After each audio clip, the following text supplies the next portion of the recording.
Hello everyone. So basically मैंने जो है आपका लाइट चैप्टर का पार्ट 1 एंड पार्ट 2 कंप्लीट करवा दिया है। पार्ट 1 में हमने डिस्कस किया था general property of a light and how shadow is form. फिर उसके बाद हमने डिस्कस किया था laws of reflection. And part 2 में हमने डिस्कशन किया है about about some points regarding the spherical mirrors. जिस तरीके से हमको पता है स्फेरिकल मिरर के अलग अलग पार्ट्स होते हैं। पोल्स के बारे में डिस्कशन किया था, आपका सेंटर ऑफ कर्वेचर के बारे में डिस्कशन किया था, प्रिंसिपल एक्सिस क्या होती है, अपर्चर क्या होता है और उनकी डेफिनेशंस कैसे लिखनी है। तो वो सारी चीज़ें मैंने कवर करवा रखी है अपने पार्ट नंबर 2 में। और आज मैं करवाने वाला हूँ तुम्हारा image formation by the spherical mirror, कि स्फेरिकल मिरर में किस तरीके से इमेज फॉर्मेशन होती है बाय द हेल्प ऑफ रे डायग्राम। ठीक है बच्चों। सो फटाफट से एनसीईआरटी की रीडिंग करवाता हूँ और फिर इसके बाद we move towards the note section. फिर मैं इसको जो है आपको बना के दिखाऊंगा ये सारे डायग्राम्स को। ओके, सो क्या बोलता है, you have studied about the image formation by the plane mirror. So plane mirror में हमने पहले से ही पढ़ लिया है किस तरीके से इमेज फॉर्मेशन होती है। अगर किसी को नहीं पता कि प्लेन मिरर में इमेज फॉर्मेशन कैसे होती है, go watch out my first video, वहाँ पर मैंने प्रॉपरली एक्सप्लेन किया है। You also know the nature, position and relative size of the image form bye them. How about the image form by the spherical mirrors. अब image कैसे बनती है spherical mirror में वो पढ़ने वाले हैं। How can we locate the image form by a concave mirror for a different position. कैसे हम लोकेट कर सकते हैं image formation by a concave mirror for different position. अलग अलग पोजीशन ऑफ ऑब्जेक्ट्स के लिए अलग अलग इमेज फॉर्म होती है, वो हम देखेंगे। आर द इमेजेस रियल और वर्चुअल। क्या जो इमेजेस बनती है अलग अलग पोजीशन में वो रियल होती है या वर्चुअल होती है। ठीक है, क्या वो इनलार्ज होती है, डिमिनिश्ड होती है और हैव द सेम साइज़। क्या उनका साइज़ सेम होता है। ये सारे हम कवर करेंगे by the help of this activity. बच्चों देखो इस एक्टिविटी में क्या है, इस एक्टिविटी में रे डायग्राम बनाना तो नहीं सिखाया। इस एक्टिविटी में तुमको एक मेथड बता रखा है कि किस तरीके से तुम इमेज फॉर्मेशंस को समझ सकते हो by the help of real case scenario, है ना। तो इसमें ये बोला गया, आ जाओ एक बार मैं इसके थ्रू बता देता हूँ। इन्होंने बोला है कि सबसे पहले एक कॉनकेव मिरर लो और कॉनकेव मिरर लो और कॉनकेव मिरर को जो है सनलाइट में रखो। और सनलाइट में रखने के बाद तुम क्या करोगे, तुमको पता चलेगा तुम्हारी एक, मैं इधर पर इसका यूज़ करता हूँ। So let's say this is your principal focus, है ना। तो अब तुम्हें क्या करना है, तुम्हें अपने कॉनकेव मिरर को सनलाइट में रखना है। तो सनलाइट में रखने के बाद सारी रेज आएगी parallel to the principal axis और ये एक पॉइंट में जाके कन्वर्स हो जाएगी, राइट। सिमिलरली रेज आएगी parallel to the principal axis और एक पॉइंट में जाके कन्वर्स हो जाएगी ना, एक पॉइंट में जाके कन्वर्स हो जाएगी। तो जिस पॉइंट में वो कन्वर्स होगी, ठीक है, वहाँ पर मैं क्या करूँगा, बेसिकली क्या पता चलेगा मेरे को, मेरे को कैसे पता चलेगा किस पॉइंट में कन्वर्स हुई है। सो मैं एक पीस ऑफ पेपर को उसके पास लेकर जाऊँगा और जिस पॉइंट में ये सारी कन्वर्स होगी वहाँ पर मेरी क्या बनेगी, एक शार्प इमेज फॉर्म होगी। क्या फॉर्म होगी, मेरी एक शार्प इमेज फॉर्म होगी, राइट। उस पर्टिकुलर पॉइंट में ये मेरा पेपर है, पीस ऑफ पेपर, ये स्क्रीन है, ठीक है। तो मेरी स्क्रीन के ऊपर एक शार्प इमेज फॉर्म होगी। तो जहाँ पर भी मेरी शार्प इमेज फॉर्म होगी तो मेरे को पता चल जाएगा कि वो मेरा क्या है, फोकस है, ठीक है। कैसे पता चलेगा फोकस, इससे पहले वाले तुम देखोगे पार्ट 2 में मैंने तुमको बताया था how to find the focus of any mirror. So concave mirror का फोकस निकालने का ही तरीका होता है कि तुम क्या करो, कॉनकेव मिरर को सनलाइट के सामने रखो और सनलाइट की सारी रेज आके एक पर्टिकुलर पॉइंट में कन्वर्ज हो जाएगी और वही पॉइंट उसका फोकस होगा। जब तुम्हें कॉनकेव मिरर का फोकस पता चल गया, अब तुम्हें क्या करना है, तुम्हें जो है एक टेबल के ऊपर, लेट्स से तुमने एक टेबल लिया, इस टेबल के ऊपर 3 पॉइंट्स को मार्क करना है, ठीक है। सबसे पहले एक पहला पॉइंट ले लोगे, उस पहले वाले पॉइंट को नाम दोगे पोल। फिर उसके बाद एक दूसरा पॉइंट लोगे, याद रखना है जो दूसरा पॉइंट होगी इसकी डिस्टेंस तुम्हारी फोकस की डिस्टेंस होनी चाहिए जो कि तुमने ऊपर निकाला, ठीक है। तो पोल से सेम फोकस वाली डिस्टेंस में तुम एक पॉइंट लोगे जिसको नाम दे दोगे एफ। सिमिलरली फिर दोबारा से एक फोकस वाली डिस्टेंस लोगे, ठीक है, और इस पर्टिकुलर पॉइंट को नाम दे दोगे सी। क्लियर है कि नहीं है, क्योंकि मेरे को पता है इससे पहले भी हमने डिस्कशन किया था कि जो तुम्हारा सी होता है, सेंटर ऑफ कर्वेचर होता है, या हम बोल सकते हैं रेडियस ऑफ कर्वेचर होता है, वो तुम्हारा 2 टाइम ऑफ फोकल लेंथ होता है। तो पहले मैंने क्या करा, कॉनकेव मिरर से मैंने फोकल लेंथ को फाइंड किया और फिर मैंने फोकल लेंथ को प्लेस करते करते 3 पॉइंट्स को ड्रॉ कर लिया, है ना, उतनी ही लेंथ के। लेट्स से अगर मेरी फोकल लेंथ आती 4 सेंटीमीटर तो मैं क्या करता, पहले मैं एक पोल को मार्क करता और पोल से 4 सेंटीमीटर की दूरी में फोकस मार्क करता, फिर फोकस से 4 सेंटीमीटर की दूरी में सेंटर ऑफ कर्वेचर मार्क करता। और मैं अब क्या करूँगा, मैं अपने पोल में अपने कॉन्वेक्स, जहाँ पर मैंने पोल को मार्क किया था, तो by the help of stand मैं अपने कॉनकेव मिरर को उसके ऊपर प्लेस कर दूंगा, ठीक है। मैंने क्या करा, मैंने कॉनकेव मिरर को उसके ऊपर प्लेस कर दिया पोल में। अब मैं क्या करूँगा, अब मैं अपने ऑब्जेक्ट्स को अलग अलग लोकेशन में रखूँगा। सबसे पहले मैं अपने ऑब्जेक्ट को इन्फिनिटी में रखूँगा, तो इन्फिनिटी में रखूँगा तो इमेज फॉर्म होती है। फिर उसके बाद जो है मैं सी के पीछे रखूँगा, फिर मैं अपने ऑब्जेक्ट को सी के ऊपर रखूँगा, फिर मैं अपने ऑब्जेक्ट को सी और एफ़ के बीच में रखूँगा, फिर मैं अपने ऑब्जेक्ट को एफ़ में रखूँगा, फिर मैं अपने ऑब्जेक्ट को एफ़ और पी के बीच में रखूँगा और इमेज फॉर्मेशन देखूँगा किस पोजीशन में होती है, मेरी इमेज का नेचर क्या है ना, रियल है या इन्वर्टेड है या वर्चुअल और इरेक्ट है। और मैं अपनी अपनी इमेज की मैग्नीफिकेशन देखूंगा, क्या इनलार्ज बन रही है, क्या डिमिनिश बन रही है। सो बेसिकली यही इस एक्टिविटी में करके देख रहा है। तो सबसे पहले तुमने by the help of sunlight focus length, by the help of sunlight तुमने फोकल लेंथ निकाली एंड फोकल लेंथ से फिर तुमने क्या करा, फोकल लेंथ से फिर तुमने अपने मिरर की डिस्टेंस को कैलकुलेट किया है ना। फोकल लेंथ की हेल्प से तुमने टेबल के ऊपर 3 पॉइंट्स को ड्रॉ किया of equal length of focal length and then तुमने जो है एक पॉइंट को सेंटर ऑफ कर्वेचर मार्क कर दिया, एक पॉइंट को फोकस मार्क कर दिया और एक पॉइंट को पोल मार्क कर दिया। पोल में तुमने अपने कॉनकेव मिरर को प्लेस कर दिया, by the help of stand. फिर तुमने क्या करा, तुमने जो है कैंडल लिया, कैंडल को पहले इन्फिनिटी में रख के देखा, फिर बियॉन्ड सी रख के देखा, फिर सी के ऊपर रख के देखा, फिर सी और एफ के बीच में रख के देखा, फिर एफ में रख के देखा, फिर एफ और पी के बीच में रख के देखा, और फिर उससे इमेज को ऑब्टेन किया। फिर इमेज ऑब्टेन होने के बाद तुमने क्या करा, तुमने उसका नेचर देखा, रियल है या इन्वर्टेड है या वर्चुअल है या इरेक्ट है। फिर इसके बाद जो है आपने क्या किया है, उसका मैग्नीफिकेशन चेक किया, क्या जो तुम्हारी इमेज बन रही है वो तुम्हारी मैग्नीफाइड है या तुम्हारी वो डिमिनिश्ड है। क्लियर है कि नहीं बच्चों? तो होप सो इतना क्लियर होगा, ठीक है। नाउ अब इसके बाद जो है हम क्या करने जा रहे हैं, हम इमेज फॉर्मेशन को देखने वाले हैं, ठीक है। सो स्टार्ट करते हैं। अब बच्चों याद रखना, जब भी हम इमेज फॉर्मेशन या रे डायग्राम को बनाने जा रहे होते हैं, तो रे डायग्राम को बनाने से पहले हमको कुछ एक्सपेरिमेंटली प्रूफ रे डायग्राम के बारे में पता होना चाहिए, ठीक है। वो क्या है, आज एनसीईआरटी के थ्रू समझो। तो एक्टिविटी 9.3 हमने पूरी तरीके से डिस्कस कर ली है, और अगर इस एक्टिविटी 9.3 में कोई भी किसी को डाउट है तो just ask in the comment section, I will repeat again, ठीक है। वैसे कुछ नहीं है इसमें, सिंपली वही वाली बात की गई है। आगे देखते हैं क्या लिखा हुआ है। ये बोलता है you will see in the above activity that nature, position and size of the image form by the concave mirror depends on the, किसके ऊपर डिपेंड करता है, नेचर, पोजीशन और साइज ऑफ द इमेज। जो इमेज का nature होता है, position होता है, साइज होता है, वो डिपेंड करता है पोजीशन के ऊपर, पोजीशन ऑफ द ऑब्जेक्ट की पोजीशन के ऊपर डिपेंड करता है relative to your pole, focus and centre of curvature, कि मैंने अपने ऑब्जेक्ट को सेंटर ऑफ कर्वेचर, फोकस और पोल के किस पोजीशन में रखा है। The image formed is real for some position of the object, और कुछ ऑब्जेक्ट की पोजीशन के लिए जो तुम्हारी इमेज होती है वो रियल होती है। याद रखना, ये तुम्हारा एक ये इधर पर जो है, it is very important table. इसमें तुम देखोगे जब तुम्हारा, ये तुम्हारी ऑब्जेक्ट की पोजीशन है, ये तुम्हारी इमेज की पोजीशन है, और ये तुम्हारी साइज़ ऑफ इमेज है, ये तुम्हारी नेचर ऑफ इमेज है, ठीक है।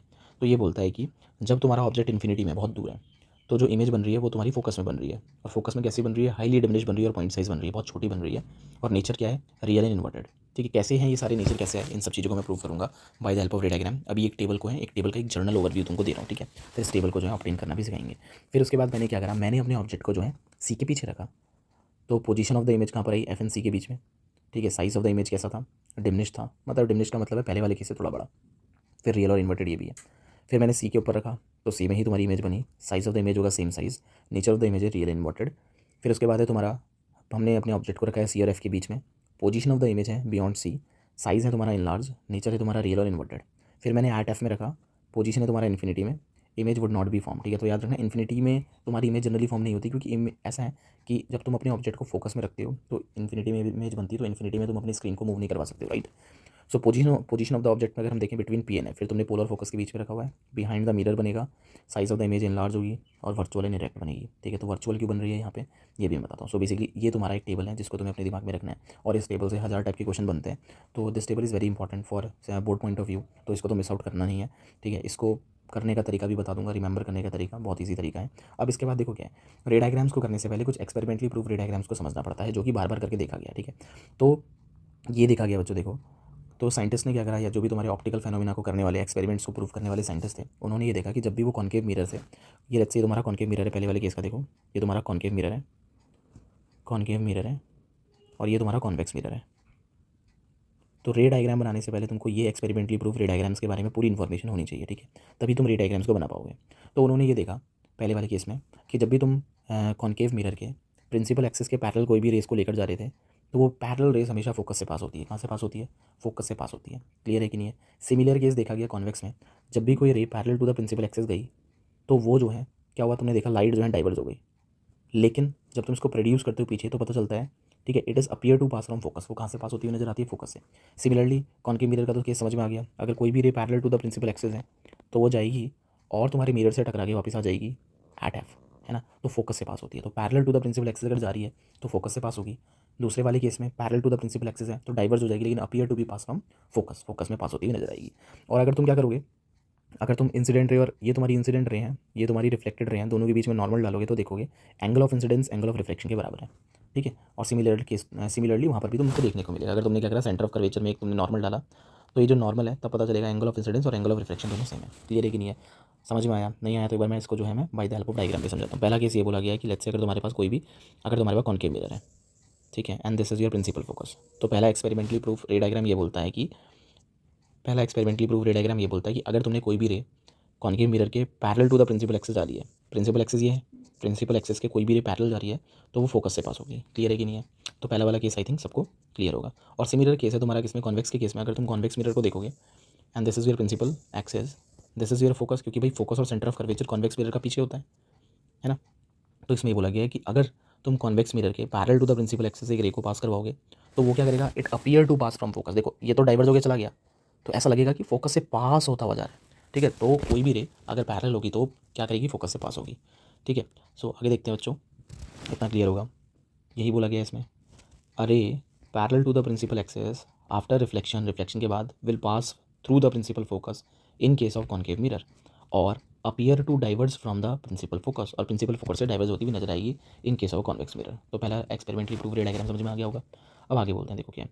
दूसरे केस में ये बोला गया है कि अगर कोई भी रे को तुम फोकस से पास करवाओगे तो वो प्रिंसिपल एक्सिस के पैरेलल चली जाएगी। देखो यहाँ से तुमने फोकस से पास करवाया था तो प्रिंसिपल एक्सिस के पैरेलल चलेगी टकराने के बाद, है ना। सिमिलरली अगर ये तो तुम्हारा कॉन्केव है, ठीक है, कॉन्केव है। अगर तुम कॉन्वेक्स वाला केस देखोगे, कॉन्वेक्स वाले केस में क्या होता है, कॉन्वेक्स वाले केस में अगर तुम देखोगे, अगर तुमने एक रे को फोकस से पास करवाया, देखो यहाँ पर ऑब्वियस है कि फोकस से तुम पास नहीं करवा सकते हो क्योंकि फोकस मिरर के उस तरफ होता है, लेकिन यहाँ पर तुम क्या कर रहे हो, तुमने एक रे डाली जो कि फोकस के डायरेक्शन में जा रहा था, देख रहे हो फोकस के डायरेक्शन में आगे को जा रहा था, तो वो क्या करेगा, वो टकराने के बाद parallel to the principal axis चले जाएगा। ठीक है, तो इतना क्लियर होगा। अगर क्लियर नहीं है दोबारा से इसको एक दफा डायग्राम बनाता हूँ। लेट्स से तुम्हारे पास क्या था बच्चों, तुम्हारे पास वही है, सेम है, एक कॉन्केव मिरर है, ये कॉन्केव मिरर का प्रिंसिपल एक्सिस है, तुमने ये तुम्हारे कॉन्केव मिरर का फोकस है, ये तुम्हारे कॉन्केव मिरर का सेंटर ऑफ कर्वेचर है। अब तुमने क्या करा, तुमने एक रे को पास करवाया फ्रॉम द फोकस।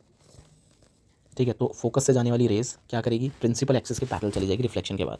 तो प्रिंसिपल एक्सिस के कैसे चलेगी, प्रिंसिपल एक्सिस के पैरेलल चलेगी। क्लियर है कि नहीं है। तो रे जब फोकस से जाएगी तो प्रिंसिपल एक्सिस के पैरेलल चली जाएगी। अगर वही केस अगर मैं तुमको बना के दिखाऊँ कि इसमें कॉन्वेक्स के केस में this is your convex mirror, है ना, and this is your principal axis. Principal axis है, ये है तुम्हारा फोकस, ये है तुम्हारा सेंटर ऑफ कर्वेचर। एक रे आई तुम्हारी कहाँ से गई, फोकस से पास होती हुई जाती हुई नज़र आ रही है। ठीक है, जाएगी नहीं, तो appear to pass from focus, तो वो क्या करेगी, वो तुम्हारी प्रिंसिपल एक्सिस के पैरेलल चली जाएगी।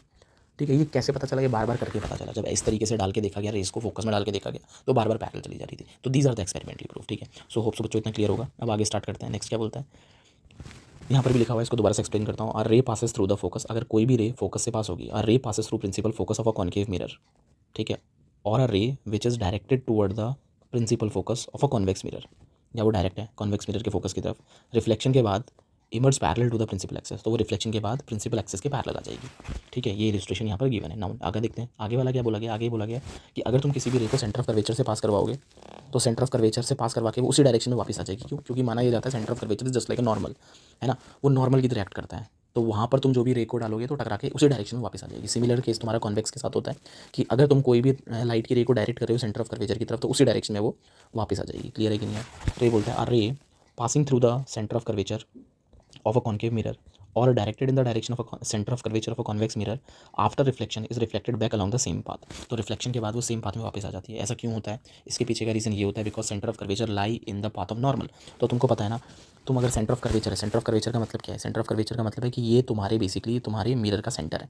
तो मिरर का सेंटर होने का मतलब क्या है, यहाँ पर तुम्हारा नॉर्मल लाई कर रहा है और नॉर्मल के ऊपर ही तुम रेस को पास करवा रहे हो, तो एंगल ऑफ इंसिडेंस जीरो है, तो एंगल ऑफ रिफ्लेक्शन भी जीरो होगा। तो angle of incidence zero, angle of reflection zero है, तो दोनों सेम लाइन में सेम पाथ में वापस आ जाता है। क्लियर है कि नहीं है। Now this is illustrated in the figure 9.5, ये तुम देख लिए। द लाइट रे come back along the same path because the incident ray fall on the mirror along the normal to the reflecting surface। ये सेम पाथ में इसलिए वापस आ जाता है बिकॉज इंसिडेंट रे नॉर्मल में फॉल करता है और नॉर्मल में फॉल करने की वजह से एंगल ऑफ इंसिडेंस जीरो हो जाएगा, तो एंगल ऑफ रिफ्लेक्शन भी जीरो हो जाएगा। ये बात समझ में देखो, इसका ना यहीं पर ही एक्सप्लेनेशन दे दिया है, तो इस एक्सप्लेनेशन को प्रॉपरली जो है दिमाग में रखना। ठीक है, क्यों ऐसा होता है कि सेंटर ऑफ कर्वेचर में अगर कोई भी लाइट को डायरेक्ट किया जाता है वो सेम पाथ में वापस आ जाता है।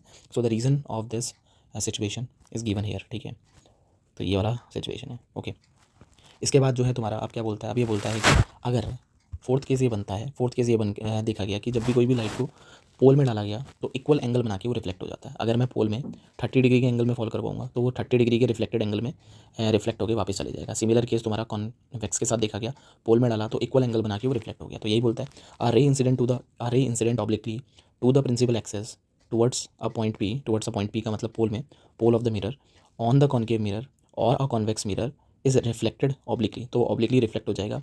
The incident and reflected rays follow the laws of reflection, incident ray और रिफ्लेक्टेड रे दोनों लॉज ऑफ रिफ्लेक्शन को फॉलो करेंगी at the point of incidence. ठीक है, पॉइंट ऑफ इंसिडेंस में making equal angles with the principal axis, और वो principal axis के साथ इक्वल एंगल्स बनाएंगे। क्लियर है कि नहीं है। ठीक है, तो ये पोल वाला केस है। तो याद रखना, कभी भी कोई भी रे जब पोल में जाएगी तो इक्वल एंगल बना के रिफ्लेक्ट हो जाएगी। ठीक है, अब इसके बाद आ जाता है image formation, image formation via concave mirror. So concave mirror में जो इमेज फॉर्मेशन है, याद रखना वो टोटल 6 टाइप की होती है। तो सबसे पहले देखो कैसे पढ़ना पड़ता है। पहले वाले केस में अगर तुम देखोगे, this is the first case जहाँ पर तुम्हारा ऑब्जेक्ट जो है इन्फिनिटी में रखा है, कहाँ रखा है, ऑब्जेक्ट एट इन्फिनिटी, तो ऑब्जेक्ट जब इन्फिनिटी में होगा तो याद रखना कैसे रे डायग्राम बनते हैं, इसको मैं बना के दिखाता हूँ तुम्हारे नोट्स वाले सेक्शन में, ठीक है। तो होप सो बच्चों ये जितने भी टाइप के, ये जो 4 टाइप के तुम्हारे एक्सपेरिमेंटली प्रूव रे डायग्राम थे वो तुमको समझ में आ गए। अगर समझ में नहीं आए तो एक बार दोबारा से समअप कर रहा हूँ, ठीक है। तो एक बार फटाफट से देखो, ठीक है, इसको, ताकि इसमें कोई भी प्रॉब्लम ना आए। फिर इसके बाद जो है आई विल स्टार्ट द रे diagram in the next video. तो सबसे पहले मैं एक्सपेरिमेंटली प्रूव रे डायग्राम्स को बढ़िया तरीके से दोबारा करवा देता हूँ। देखो इसमें ये बोला गया है कि अगर ये तुम्हारा क्या है, this is your concave mirror, ठीक है, this is your principal axis, this is your principal focus, this is your centre of curvature. पहले वाले केस में बोलता है अगर रे पैरेलल है प्रिंसिपल एक्सेस के तो फोकस से जाएगी, ठीक है। दूसरे वाले केस में ये बोलता है कि, और दूसरे वाला केस क्या है, देखो दूसरा वाला केस ये बोलता है कि लेट्स से तुम्हारे पास कॉन्केव मिरर है, ठीक है, कॉन्केव के बता रहा हूँ पहले मैं, this is your principal axis, ये है तुम्हारा प्रिंसिपल फोकस, ये है तुम्हारा सेंटर ऑफ कर्वेचर। दूसरे केस में बोला कि अगर कोई भी रे फोकस से पास हो रही है तो वो प्रिंसिपल एक्सेस के पैरेलल चली जाएगी। और तीसरे वाले केस में ये बोला गया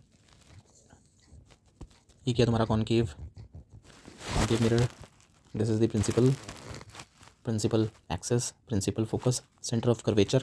और अगर तुम्हारी रे कहाँ से पास हो रही है, बोल रहा है अगर सेंटर ऑफ कर्वेचर से पास हो रही है, ठीक है, तो वहाँ से टकराने के बाद उसी लाइन में रिट्रेस कर जाएगा, क्योंकि सेंटर ऑफ कर्वेचर में नॉर्मल लाई करता है। तो अगर तुम्हारी रे नॉर्मल के ऊपर बन रही है तो एंगल ऑफ इंसिडेंस 0 होगा, तो एंगल ऑफ रिफ्लेक्शन भी 0 होगा, उसी पाथ में वापस आ जाएगा। और तुम्हारा एक और जो लास्ट है, ठीक है, एक्सपेरिमेंटली प्रूफ रे डायग्राम का केस ये वाला है कि प्रिंसिपल एक्सेस है, प्रिंसिपल फोकस है, सेंटर ऑफ कर्वेचर है। अगर कोई ये तुम्हारा पोल है, अगर कोई भी लाइट की रे तुम्हारे पोल के ऊपर फॉल करती है तो वो इक्वल एंगल बना के तुम्हारा रिफ्लेक्ट हो जाएगा। तो इस केस में तुम्हारा angle of incidence, angle of reflection दोनों इक्वल होंगे। तो ये केस तब होगा जब तुम्हारा लाइट की रे पोल के ऊपर पड़ रही है, तो वो प्रिंसिपल एक्सेस के साथ इक्वल एंगल ऑफ इंसिडेंस और इक्वल एंगल ऑफ रिफ्लेक्शन बना के रिफ्लेक्ट हो जाएगा, ठीक है। वहीं अगर तुम कॉन्वेक्स का केस देखोगे, ठीक है, कॉन्वेक्स का केस समझना, तो कॉन्वेक्स का केस भी सेम ही है। ये तुम्हारा क्या है, this is your convex mirror, this is your principal axis, ठीक है। मैं देखता हूँ इसको अगर कॉपी हो जाए तो कॉपी कर देता हूँ, बार बार ड्रॉ ना करना पड़े, ठीक है।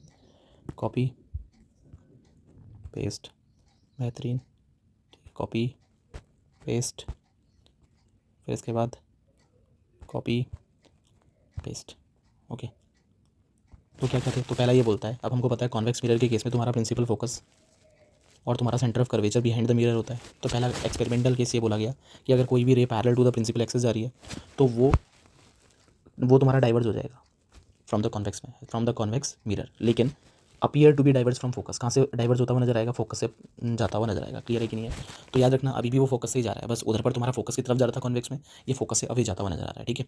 सिमिलरली इसका एफ और सी इधर पे होगा, है ना। अगर तुम क्या बोले, दूसरा केस क्या था, दूसरा केस में बोला गया था अगर कोई भी रे तुम्हारी डायरेक्ट हो रही है टुवर्ड द फोकस, ठीक है, फोकस की तरफ डायरेक्ट होती हुई नजर आ रही है, तो वो प्रिंसिपल एक्सेस के पैरेलल चले जाएगा। तीसरा क्या है, ये है तुम्हारा फोकस, ये है तुम्हारा सेंटर ऑफ कर्वेचर। अगर कोई भी लाइट की रे तुम्हारी सेंटर ऑफ कर्वेचर से जा रही है, ठीक है, सेंटर ऑफ कर्वेचर की तरफ डायरेक्ट हो रही है, तो उसी डायरेक्शन में क्या करेगा, रिट्रेस कर लेगा अपने पाथ को। और तुम्हारा फोर्थ केस ये था कि अगर कोई भी लाइट की रे, ये तुम्हारा फोकस है, ये तुम्हारा सेंटर ऑफ कर्वेचर है, ठीक है। क्या बोलता है, अगर कोई भी लाइट की रे तुम्हारी पोल में फॉल कर रही है, तो दिस इज योर पोल में फॉल कर रही है, तो इक्वल एंगल बना के वो क्या करेगी, रिफ्लेक्ट हो जाएगी, जिसमें तुम्हारा angle of incidence angle of reflection के बराबर होगा, ठीक है। So these are the experimentally proof ray diagram. क्या ये तुम्हारे एक्सपेरिमेंटली प्रूफ है ना, एक्सपेरिमेंटली प्रूव्ड रे डायग्राम है, रे डायग्राम जो कि बहुत इंपॉर्टेंट है, ठीक है। ये आने चाहिए, जब आपको ये सारे आ जाएंगे then only you can make the real ray diagram, ठीक है, जो कि अभी आगे आने वाले हैं। तो इतना होप सो क्लियर होगा। तो रे डायग्राम्स को करेंगे in the next series, okay, next video में करते हैं। तो thank you, and if you like this video informative, so like and subscribe to our channel VP educator. Thank you.